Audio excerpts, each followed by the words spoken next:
Venezuela மீது தாக்குதல் தொடுத்தது மட்டுமின்றி அந்நாட்டின் தலைவர் நிக்கோலஸ் மதுரோவையும் அவரது மனைவியையும் சிறைப்பிடித்து நாடு கடத்திய அமெரிக்க அதிபர் டிரம்பின் நடவடிக்கை உலக நாடுகளை அதிர்ச்சியில் உறைய வைத்திருக்கிறது. நிக்கோலஸ் மதுரோவுக்கு நேர்ந்த கதி கொலம்பிய அதிபர் குஸ்டாவோ பெட்ரோவுக்கும் ஏற்படலாம் என ட்ரம்ப் சமீபத்தில் மிரட்டல் விடுத்தார். இதுபோலவே கிரீன்லாந்து, ஈரான், கியூபா, மெக்சிகோ உள்ளிட்ட நாடுகளுக்கும் ட்ரம்ப் தொடர்ந்து மிரட்டல் விடுத்து வருகிறார்.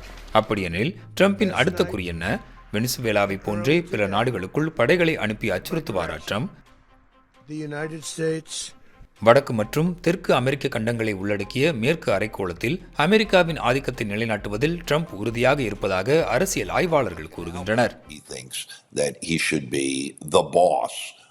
மேற்கத்திய அரைக்கோளத்தில் இருக்கும் அனைத்து நாடுகளுக்கும் தானே தலைவராக இருக்க வேண்டும் என ட்ரம்ப் எண்ணுகிறார். அந்த நாடுகளின் விஷயங்களில் தலையிடுவது என்பது ட்ரம்ப் நிர்வாகம் சமீபத்தில் வெளியிட்ட புதிய தேசிய பாதுகாப்பு உத்தியில் ஒரு கோட்பாடாகவே இருக்கிறது. வெனிசுவேலாவின் அண்டை நாடான கொலம்பியாவிலும் எண்ணெய் வளங்கள் உள்ளன. கொலம்பியாவை குறிவைத்து அமெரிக்கா ஒரு ராணுவ நடவடிக்கையை மேற்கொள்ளுமா என செய்தியாளர்கள் எழுப்பிய கேள்விக்கு அது ஒரு நல்ல யோசனையாக தெரிகிறது என ட்ரம்ப் ஒருமுறை கூறியிருக்கிறார்.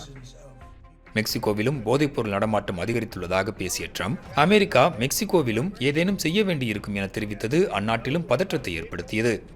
ட்ரம்பின் செயல்பாடுகள் இதோடு நிற்கவில்லை. டென்மார்க்கின் ஒரு பகுதியாக இருக்கும் சுயாட்சி பிரதேசமான கிரீன்லாந்தை தன் வசப்படுத்த வேண்டும் என்பதையும் அவர் தொடர்ச்சியாக வலியுறுத்தி வருகிறார். ஏற்கனவே கடந்த ஆண்டு ஈரானின் அணு ஆயுத தளங்களை குறிவைத்து அமெரிக்கா தாக்குதல் தொடுத்தது குறிப்பிடத்தக்கது. இப்படியாக டொனால்டு டிரம்பின் சமீபத்திய நடவடிக்கைகள் அமெரிக்காவின் வெளிநாட்டு கொள்கைகளில் மேற்கொள்ளப்பட்டு வரும் மாற்றங்களையும் உலக நாடுகளுக்கு உணர்த்தியிருக்கிறது. டிரம்பின் அடுத்த கட்ட நகர்வை உலகத் தலைவர்களும் பதற்றத்துடன் கவனித்து வருகின்றனர்.